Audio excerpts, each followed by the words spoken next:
The importance of Pinnacle, and Pyramid, the two Steadfast exercises, is that they bring together senior staff and senior commanders from right across the NATO command structure and establish a common baseline for the critical military activities of campaign planning and operational design in the very complex circumstances we find ourselves in the security challenges of the 21st century. And I think it's a remarkable feature of an alliance of 28 nations that we can come together and work to standardize procedures like that.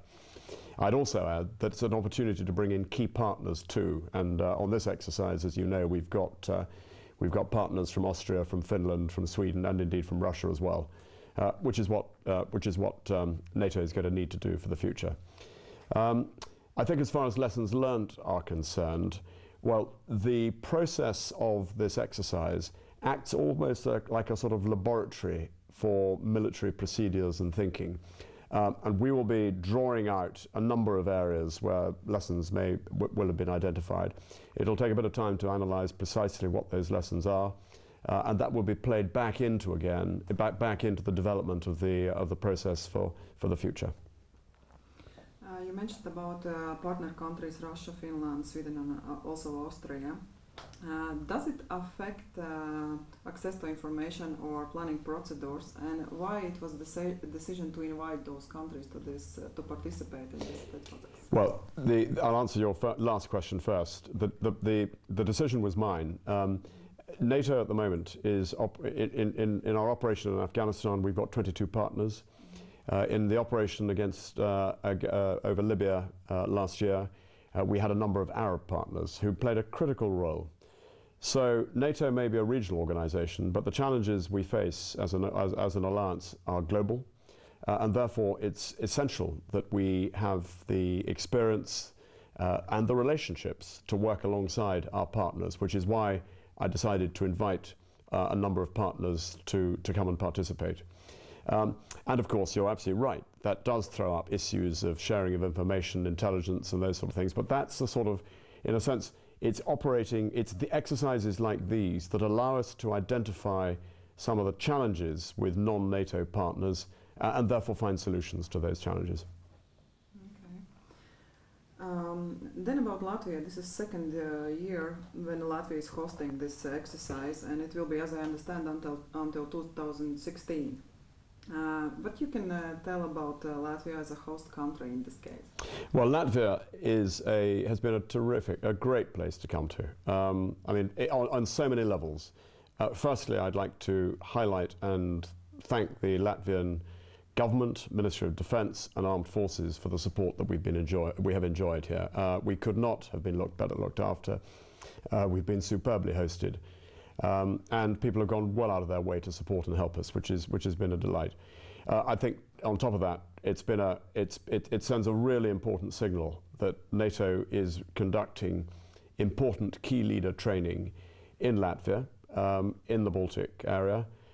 It's a sign of NATO's commitment. It's a recognition of Latvia's important role as a key player in the alliance as a whole, and in particular, of course, in Afghanistan.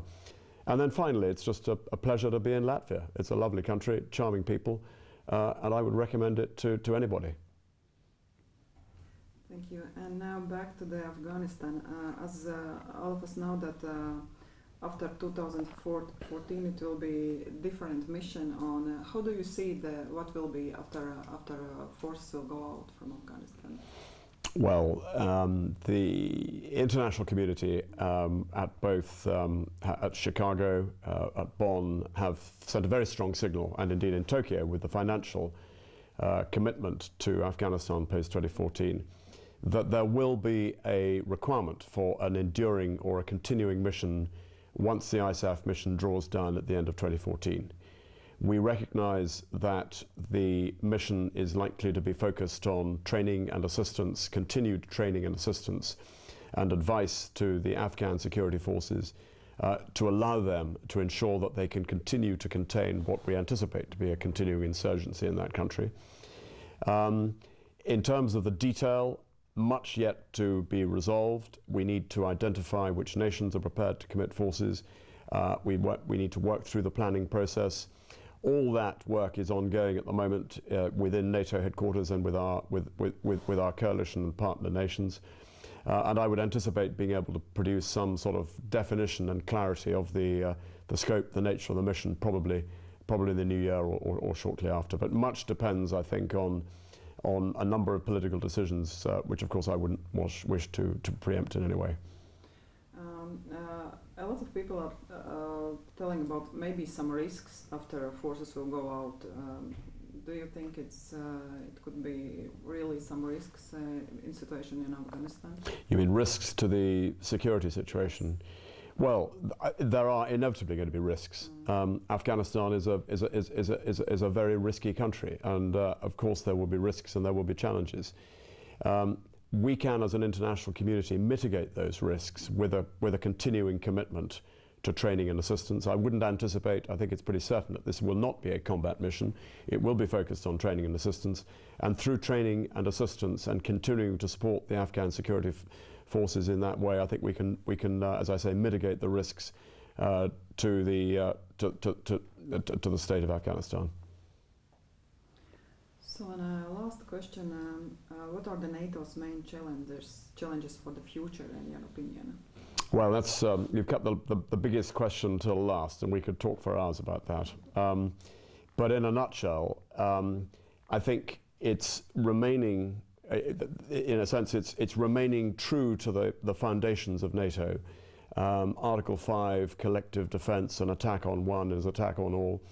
At a time when all governments, or most governments, are facing real challenges in terms of the economic and financial situation, it's relatively straightforward if there is a clear existential threat to an alliance, as we saw during the days of the Cold War. There is no clear existential threat, but nevertheless, so therefore it is difficult to get agreement on the measures that need to be taken, and particularly difficult to get that agreement and commitment from nations who are always looking to bear down on defence spending.